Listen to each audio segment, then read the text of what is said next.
Hi everyone, how's everybody doing today? Tonight I thought I'd do something a little different. Some basic things because I've been asked about it quite a bit in the last few weeks. And so that's what we're going to do. Something easy, you can sit back and relax, or you can stitch along with me. I have two pieces of fabric. Let me put these over on this side. That way, there we go. I have two pieces of fabric, 3.5 inch square. I'm going to show you how to get to measure for your 1/4 inch seam. And some pieces of batting I'm going to make into one piece, and a little, excuse me, a little bit about needles. So we'll just wait a few more minutes. Let me just test my cameras. Okay, there we go. 2 feet out. Notice I have no foot on there. And I'll tell you why in a minute. So let's see. Just a couple more minutes. If anyone wants to say hi in the chat, let me know you're here. Let each other know you're here. Everybody would appreciate that. I think I got everything I need. A small ruler, rotary cutter. I don't use my little rotary cutter for when I'm doing batting because it's thicker. Oh, hi Rhonda, how you doing?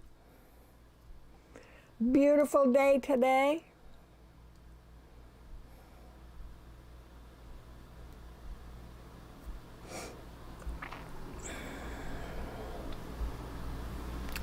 So we got about 1 more minute and we'll start. I'm drinking my water. Hopefully I haven't drank so much that I run out partway through class. Feels like it's getting low, so while we're waiting a minute, I'll refill my water.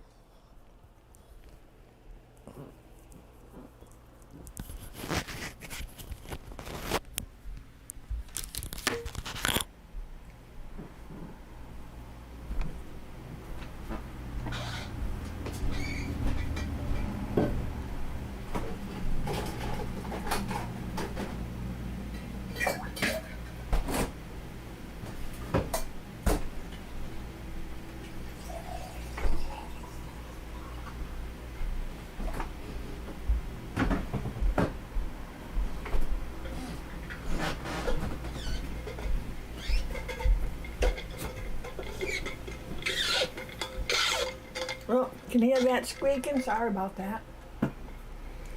Okay, so if I made a little crackly noise or anything, let me know, because I have a microphone on and it's wired and I almost walked across the room with it on. So it kind of snapped off on me. Hi, Persis. Yeah, isn't it great, this nice weather? Well, I guess that depends where you live. I'm not sure if it's nice weather everywhere. So, okay, let me just double check that sound. Everything okay on the sound? And let me check the camera again, make sure everything's okay on the sound there. Okay, again, I apologize if you hear a little, excuse me, a little crackling and the microphone dropping. Persis, come on, wash your windows. What's up with that?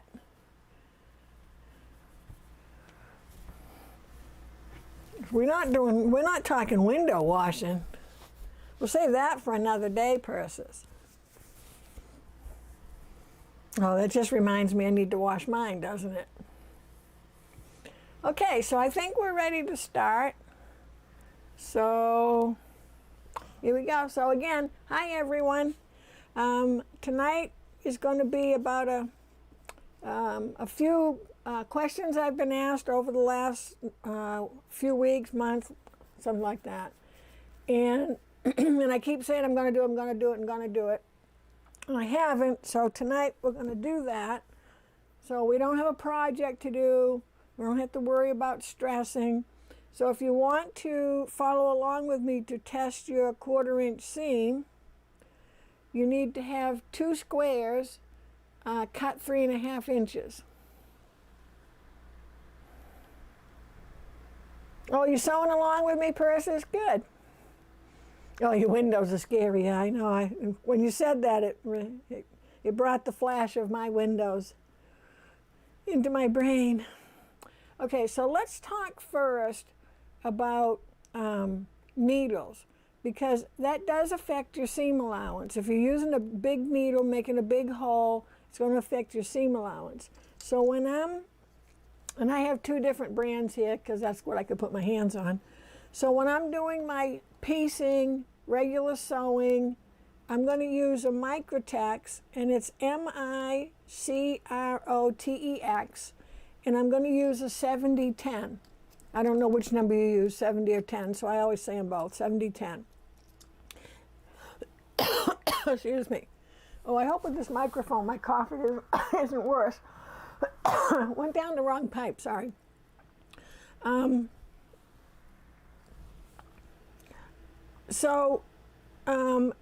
Microtex needle is, I call it an old school sharp needle. The universal needle is made to be used, and I always do quotes, universally over more types of fabric.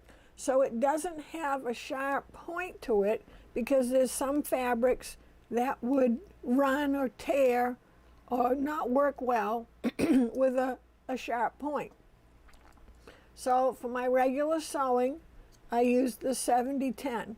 And while I'm thinking of it, if you have a machine that has either the plunger threader or the push button threader, or most any threaders, it doesn't want to work under less than 70 in size. So if you're going to do heirloom sewing, for example, and you go to a 60, you need to hand thread your needle because the hole is just too small for the threading wire to go through. The second needle that I use a lot is for when I'm going to do top stitching. So, for example, when we did this project and afterwards we top stitch along here, or for quilting. And by quilting I mean making the sandwich of the bottom fabric, the backing fabric, the batting, and the top. I use a top stitch needle, and I generally use an 80-12. And the 80-12 will take me through machine embroidery thread thickness. So sewing thread is 50 weight, and embroidery thread is 40 weight. And in thread, the smaller the number, the larger the thread. It's opposite of needles. I don't know why. It's just that's the way it is.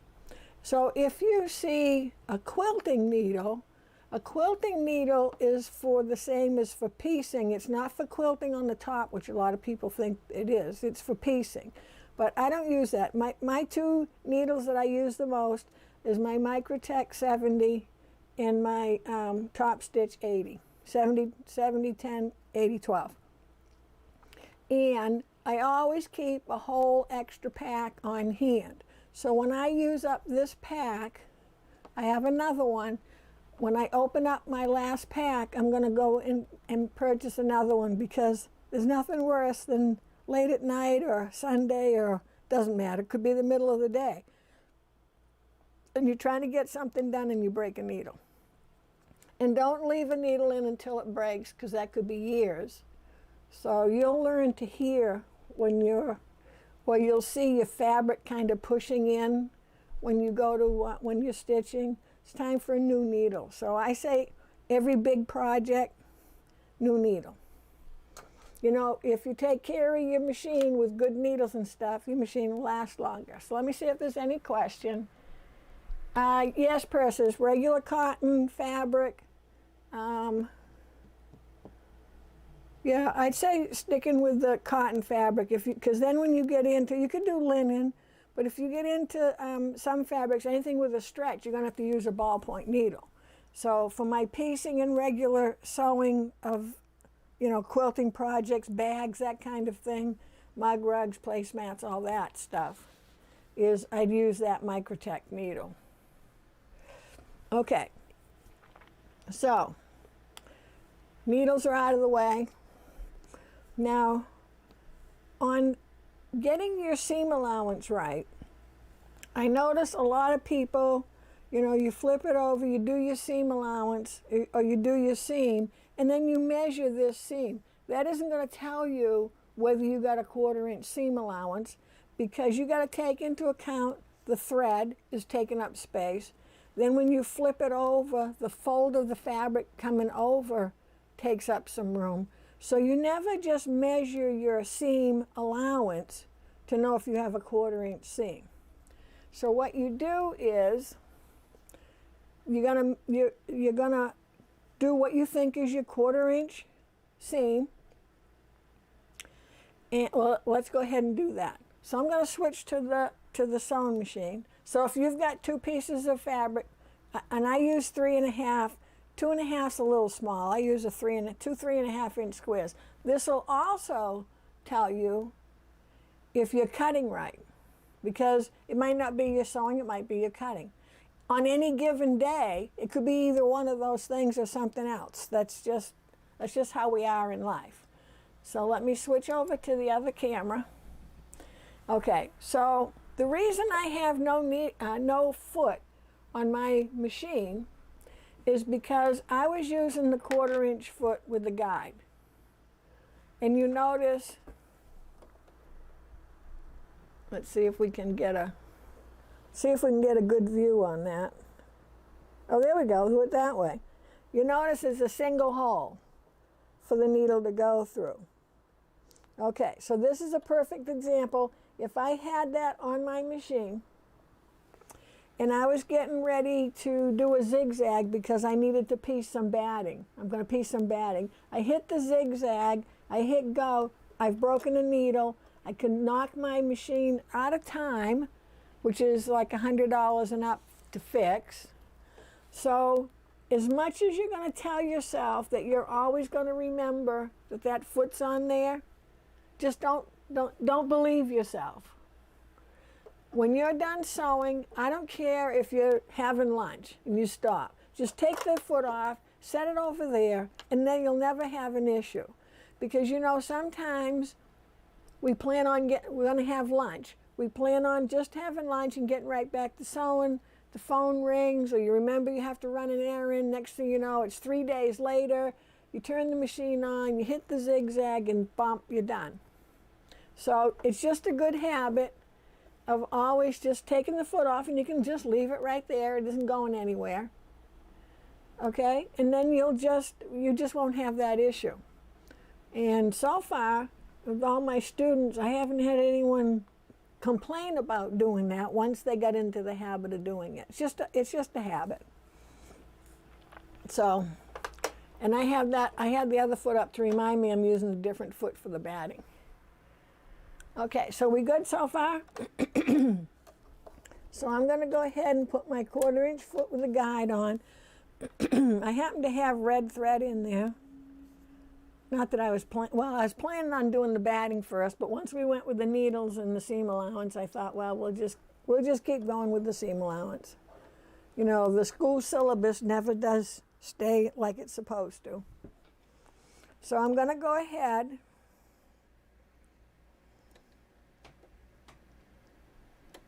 and do what I think is, trying to get around my camera here, what I think is my 1/4 inch seam.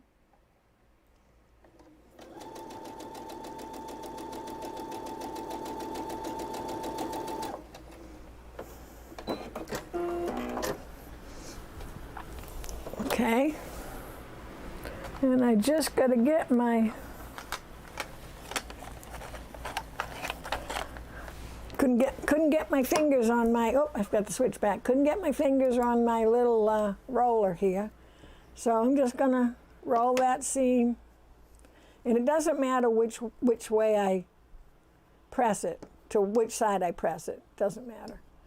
But I wanna make sure that I get that seam nice and flat. And I think in the case of I'm going to measure, let's see about putting our iron on, excuse me.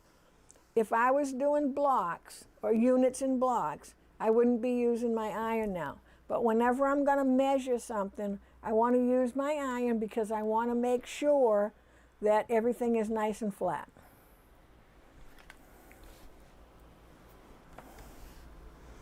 And I just need to press my seam. I don't need to press anything else but my seam, except where I got that big wrinkle.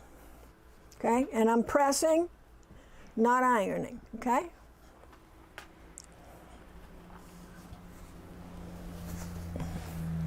So now I have a 3.5 inch square and a 3.5 inch square. We got a little math here. Sewed them together with a 1/4 inch seam, 1/4 inch, 1/4 inch, that's a half. So if we add together 3.5 and 3.5, I always say 3.5 and 3.5 make 6.5. I know it makes 7, but you got to take a 1/2 inch off for the two sides of that 1/4 inch seam. So 3.5, 3.5 should be 6.5. So I'm just going to bring it over here, and I'm going to look, and I am right at 6.5. Here, let me do it over this way. Okay, so I'm going to measure over. Whoop, I'll do the 1/4 on, I'll do the 1/2 on this side. So see, there's my 1/2. So 1, 2, 3, 4, 5, 6.5. So if I don't have 6.5, if I have a little more than 6.5, now this is going to, I'm kind of stuttering here. This is going to depend on whether your pattern calls for a 1/4 inch seam or a scant 1/4 inch seam. So a lot of times with a scant 1/4 inch seam, that means you might be trimming something down a little bit. So if I was a little more than 6.5, I might leave it. It really, and it's, I'm trying to think of the difference. As long as you're able to trim, then you can go a little more. But really the best thing to do to avoid a lot of trimming, because sometimes when we trim, we make things worse than they were to start with. So we want to be right on the 6.5. If I have less than 6.5, that means my seam is too wide. And you have a couple of choices. You can move your fabric left, which means closer to the needle, and when you move it, don't forget you're moving 2 pieces, 2. So when you move over a scant, you're moving over 2 scants because it's 2 fabrics added together. I know that probably sounds odd. On a lot of machines, you have a left-right shift, and it'll say L/R shift. And that means you can move the needle in very tiny increments left and right. But you've got to be careful when you're using this foot, because, there we go, because you see how small that hole is. Well, I know from experience that I can move 1 touch on the left-right shift to the right, and I won't hit the edge of the foot. But I know if I go 2, I'll hit it. So if you should have to move your left-right shift, left or right, use your hand wheel and hand wheel your needle down to see if it's going to hit. Don't hit the up-down, needle up-down on your machine, because if you're too close, you'll break the needle. So just turn your wheel. So whenever you think you might be close, turn your wheel, take the thread out of the needle, turn the wheel a whole, always towards you, but turn it a whole rotation. So that means the needle goes all the way down and comes all the way back up again. Okay? Does that make sense to everybody there? You can see how small that hole is there. They have a newer foot for some of the bigger machines that is a 1/4 inch foot with a guide, and this opening is just like a little oval, so you could move over further, but generally as a rule you shouldn't have to. The other thing you have to keep an eye on, because I find this happens a lot in my classes where they're using this foot and they're getting like a 1/2 inch seam because they're not keeping their eye next to this guide, where so the fabric should be next to the guide and the fabric was under the guide. We by nature have the habit of looking at the needle. Well, if you're looking at the needle, it's too late.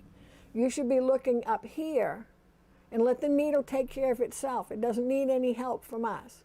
And make sure that your fabric is just running the edge of this guide and it's laying nice and flat.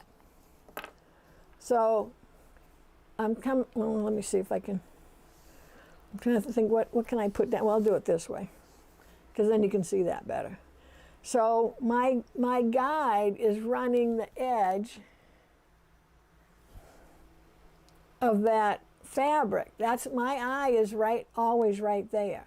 If I push it so that, let me see if I can do it, so that the fabric is not flat. So I've pushed it over, I forced it over so it's up against the guide, and I can't do it because I'm on that batting. But I think you'll know what I mean. So that if it's kind of a little bit bunchy, well, what I'm doing is I'm forcing more fabric to the right of the needle. So just make sure everything lays nice and flat, and as you're going along, if you keep your eye here in this area, watching up through here up to the guide, I guarantee you'll have better results if you're not having good results, because you're looking, and you don't want the fabric to be like feeding in at an angle and then you're fixing it at the end. That's why I want you to look this whole distance, because you want this to be nice and straight coming up to that guide. And see, there's the guide right there. Does that make sense? So you'll have to see how you do. And it may be on any given day you're going to have to check your seam allowance, because that's just how we are. Sometimes if we stop, cut a couple of squares, and you can make them smaller if you want, 2.5. So if you have 2.5 and 2.5, that would be 4.5, not 5. So in my world, 2.5 and 2.5 equals 4.5. And 3.5 and 3.5 equals 6.5. It won't hurt you any when you're starting a project to just go ahead and do that, because it gets your eyes into the zone of what you're doing. It'll remind you to pay attention, to look here, and you'll just feel better. You don't want to get 6 blocks put together and you didn't have the proper seam allowance and now you got to pull them all apart, because we don't sew the same every day. Some days we're a little tense, some days we're more relaxed, some days we're in a hurry, they're just that kind of thing. Maybe it's the humidity. That could do it too. So I hope that part helps you out. So I'm going to put my 1/4 inch foot with the guide there, and let me see if anybody have any questions. Okay, so let me back this up just a little bit again. So the next thing is batting. And no matter what you're making, the batting's never the right size, and you end up with pieces left over. I got some long pieces here. I got some odds and ends here. I don't put my white with my natural, because the white, I do a lot of things and I like a white background, whether I'm making a block or doing a machine embroidery. I happen to like a white background.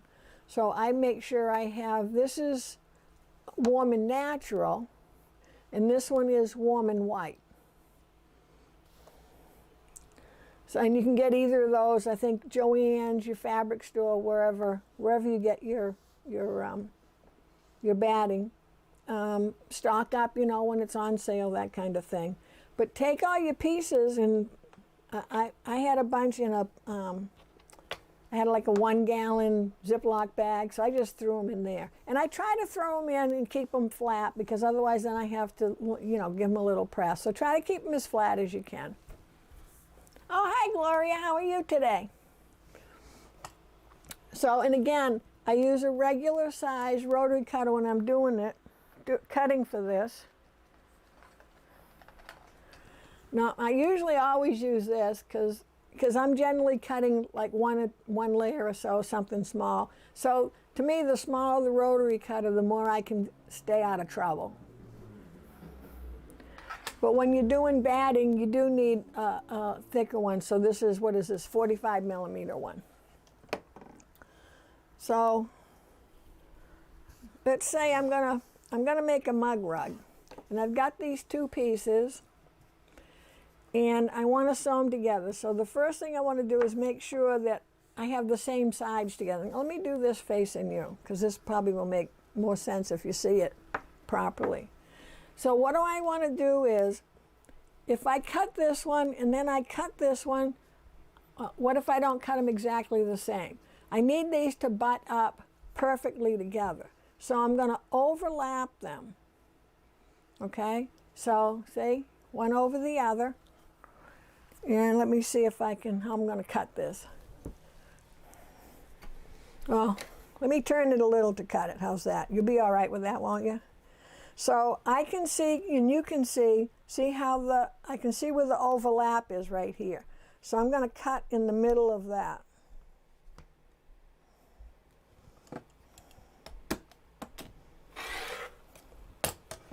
Okay, and now these two pieces are going to match, because what I'm going to do is, this is an extra piece, and then my other extra piece is underneath. So these now perfectly match. Okay, so you want to overlap them about an inch. Don't try to skimp too much on that, because anytime, at least for me, anytime I skimp on fabric, or if I'm paper piecing, skimping there, anytime I skimp, it never works out well. And then I end up wasting more than I would have if I just didn't skimp to begin with. So I've got red thread in, and I'm going to show you that just a simple zigzag. I'll do this one with red so you can see it, and then I'll do the next one with the beige, and you'll see how you can't even see it. Now, am I going to put this in a big quilt? No. But if I'm doing a placemat, table runner, mug rug, bag, anything like that, I'll piece these things together. That works for me. Okay, so let's go over and sew. And I'm going to use my end foot. Where am I? There we are. My end foot. And it has a letter N right in here. Came with my machine, Baby Lock Brother. Oh, there you go. You can see the N now, way up here, right there. The feet that come with your Baby Lock or Brother machine generally all have a letter. And the ones you buy extra don't. Not sure why, but that's like my 1/4-inch foot with the guide. It did come with my machine, but it was like a extra accessory. But your main feet that'll show in your manual and so forth, they all have a letter on them. So I'm going to go ahead and put that foot on. I don't know why I'm having such a... I shut my automatic focus off, but I think it just comes back. I think it automatically comes back on. And I'm just going to pick a regular zigzag stitch.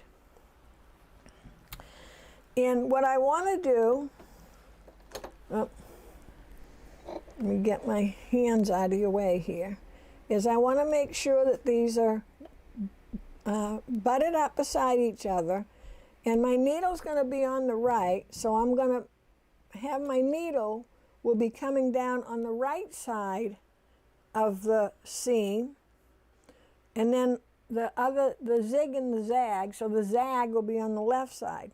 So right in the center of my foot, there's a little space. So if you, generally in most feet, regular feet, you'll have some kind of mark that shows you the center. And you want to keep your line right at the center, the cut line. I was trying to think of what to call it. It's a cut line. So I'm going to see how wide I need to be. And then I'll tell you what I did for settings. So I want to be a little bigger. Now, if I'm going to change my settings on my needle, I'm going to put my needle up. Because if I move the needle left or right, my needle's down in, it can't move. And I'm going to make this stitch a little wider. So I'm going to go up to a 4.5, and I'm going to go to a 2 on my length. And let's see what we get.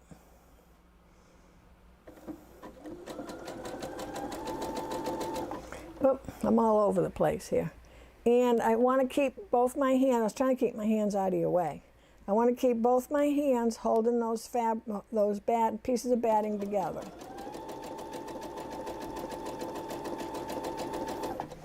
And I'm going to go try a little wider, and I can show you the difference. So I'm just going to go up to the 5.5 and 2.5.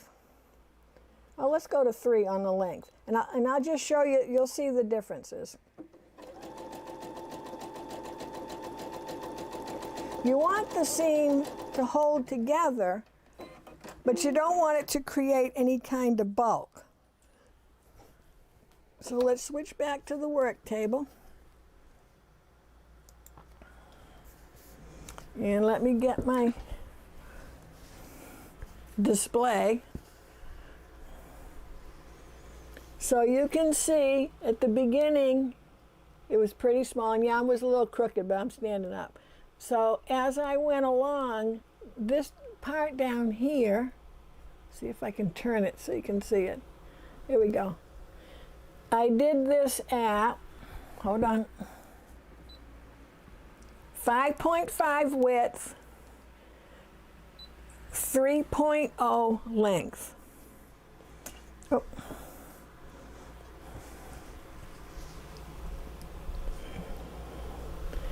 And what you want to make sure is that it feels nice and flat, and this feels nice and flat. Okay? So obviously you can see that, and it would show through into, unless you were doing a dark quilt or a dark project.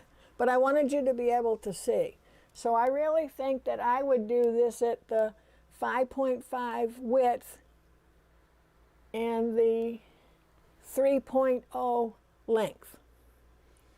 Yeah, you can see that pretty good there. And now see how small it was there? So I don't want it so small that, I don't know, I can feel the seam more here than I can't feel the seam here. I can feel the thread, but I can't feel the seam. This one, I can just feel it a little bit because it's a little tighter zigzag. So let's do another one. And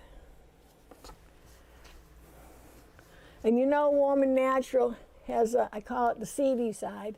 Can you see the seeds? Can you see the little specks?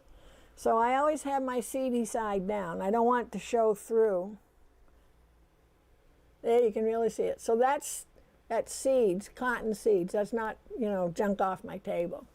Could be, but it's not this time.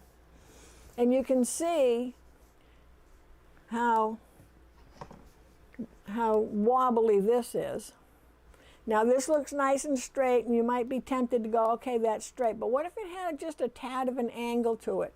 When you try to push this one, so if I made this straight and then I tried to push this against that one, all of a sudden I'm going to have like a bubble along the way. So that's why we want to put one over the other. So let me go ahead and change my thread first before I forget. And if you're sewing along and you did one with thread that you couldn't see, now do one with thread that you can see. And just add it to your resource book. So get a, sheet protector, put the information about what you did down on it, and put it in your resource book. Because you know, we can't remember everything. And if you heard me, my machine just moved. Is when you're threading on the smaller machines, you always want to do your needle up down so that your needle's in the right place for your threader. Because your threader is a very fine wire, And if you don't have your needle all the way up to the spot it needs to be in, and that wire hits your needle, you're buying a new needle threader, or at least a new wire. So listen to the voice of experience. Okay, so I'm going to overlap these, and I'm going to turn them because I can't cut from the other direction. Now one is longer than the other, so I'm going to bring them up even. And the first thing I'm going to do is I'm just going to come across the top and even that out. Because when I get over to the machine, I want to be able to line it up across this way. So I'm going to now overlap them. Now down here doesn't matter. I can cut it off, but it doesn't necessarily matter. Well, you know what? Let's go ahead and make it right. Might as well have it right from the beginning, right? And you can seam more than one piece. You can seam, you know, long pieces that you might have left over. Okay, so you can see my overlap there. So about an inch. I'm going to place my ruler down so it's in the center of that inch, roughly. Don't have to be exact, don't need to get out the slide rule and all that stuff. Just eyeball it so you can see how it's a different color right there. And then I can see on the other side's a different color.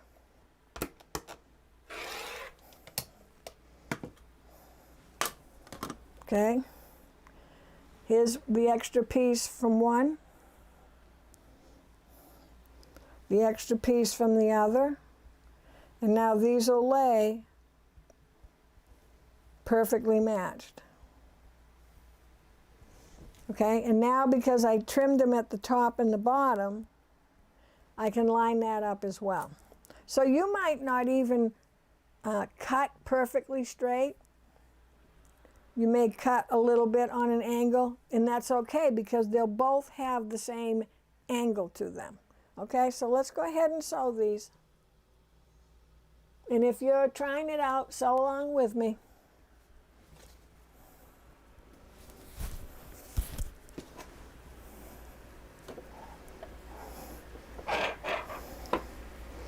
So I'm just going to make sure they're lined up at the top. Oh.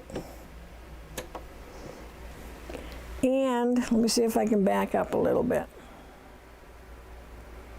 You want to be careful if you've got more batting over here. Don't just crumple it up there. Let me turn my light on. There we go. So if you have a bigger piece, just fold it over. You don't want to just ram it over there because it's affecting how these two pieces are sliding together. But you can see, let me hold this up a second. You can see that you can't even see where the seam is. It's right along there. You'll see it in person, but it's because it's perfectly matched, it's not obvious to see it because everything's laying so smooth.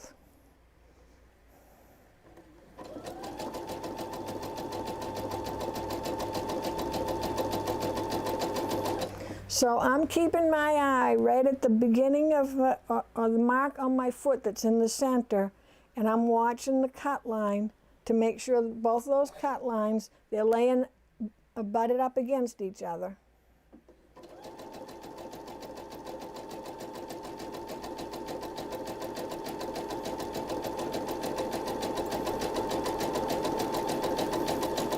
And be careful when you get near the end that you don't start to push them and they overlap.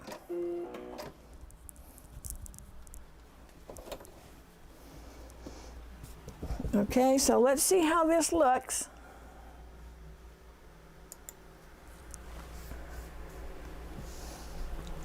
So there's my seam. You can see it just a little bit. Let me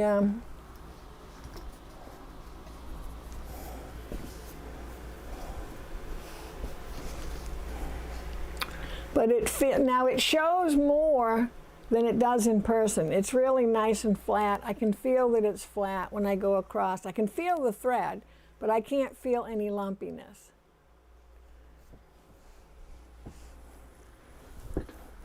So that's a good way to use up your scraps. And what you can do is, you know, make some bigger pieces. I always wait until I have something particular in mind that I need. Like if I was going to do a placemat, I'd pull out some of my bigger pieces, put them together, and then once I have them put together, then I would cut it down to the size I need. I always want to make it bigger, and then I can cut it down. Does that make sense to everyone? So that won't show at all. If I had a nice white spot of fabric, because this is the natural color, this whole batting would show. So that's why you want to make sure if you have any white in your quilt, use the white batting. I'm not sure if it costs a little more. It may.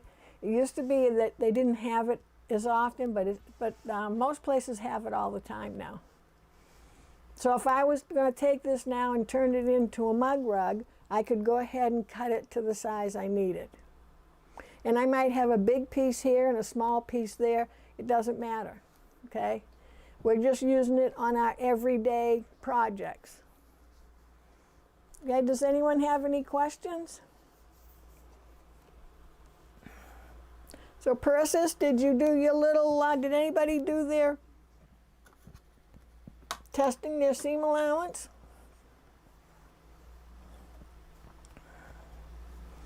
So let's see if I turn this over and measure this. Okay, can you see how there's a bend to the fabric? So that little bend, or that fold over, which this is the folded over fabric, that takes up a couple of, maybe 3, I think, threads of the fabric. So it's actually taken up a little more on this one than this one, but it's minuscule to notice it. So let me see if I measure this seam. Let's see what I get.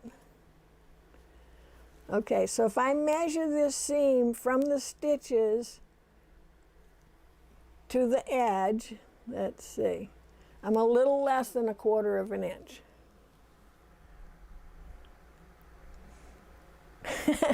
So Persis said in the chat, that's pretty funny.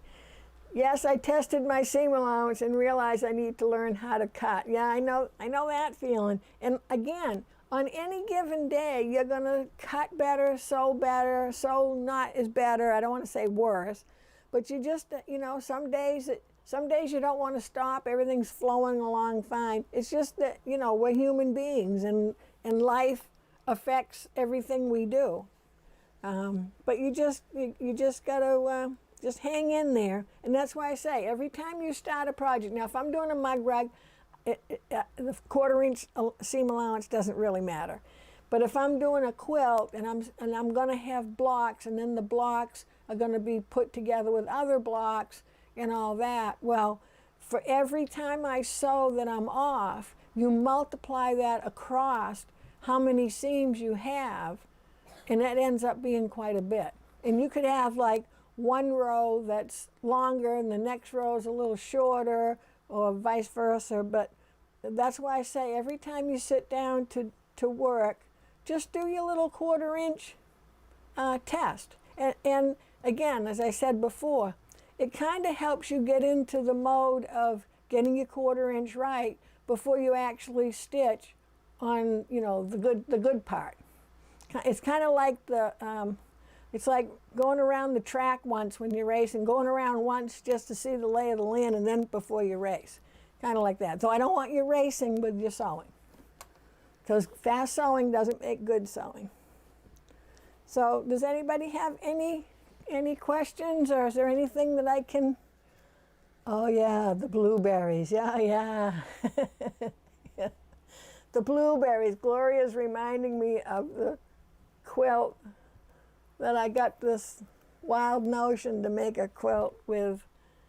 Oh God, what were they? I don't even know what the what the degree of cut was. And we used blueberry fabric.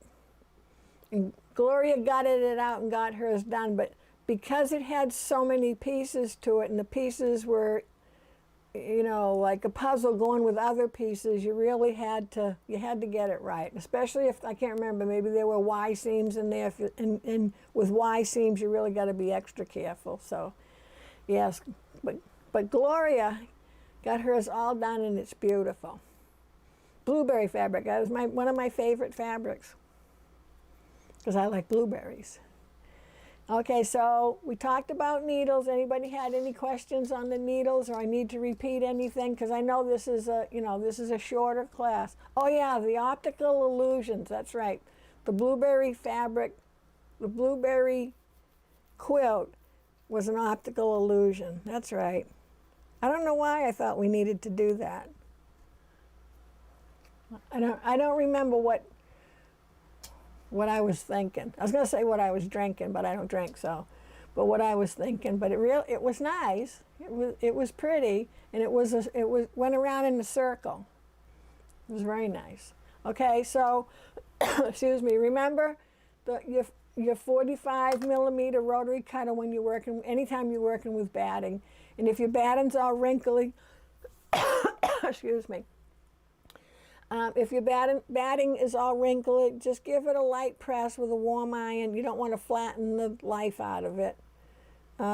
Trim up. Anything else I can think of? Do a practice one. What did I do with my other one now? Did I lose that already? Oh, here it is. So take one like this, even if you cut it down, and put what stitch length you used and how you overlapped it by an inch to make your cut, and just put it in your resource book, because it might not be something you're going to need today or tomorrow or next week, next year, whenever. And I have the philosophy is I don't need to remember things I don't need to remember if I can help it. So having it in your resource book, just stick it in one of your, what do you call those, page protectors, and do it with a color that you can see. And you might try doing the different widths and lengths just to remind yourself about, you know, which one you liked. And I would just put a point and arrow to the one I like, or write it. You don't want to write on here because it'll absorb in. But just put in your notes what you used for your zigzag. So let me just check if there's any other questions. So I thought tonight we'd have an easy night. Like I said, no big projects. Don't forget, if you have your 1/4 inch foot on, every time you step away from the machine, and I don't mean if you're just going to get a piece of fabric or go to the bathroom, but if you're going to stop, I'm telling you, if you stop for lunch, just take the foot off and just set it right next to where the foot got, right next to the ankle. You don't have to put it away. Just because sometimes we really just don't get back to sewing. You know, sometimes our sewing time is more wishful thinking, you know, thinking it's going to be longer than it is. So just make that a habit to do that, and you'll never be disappointed about it. So let me just check and see if there's any other questions.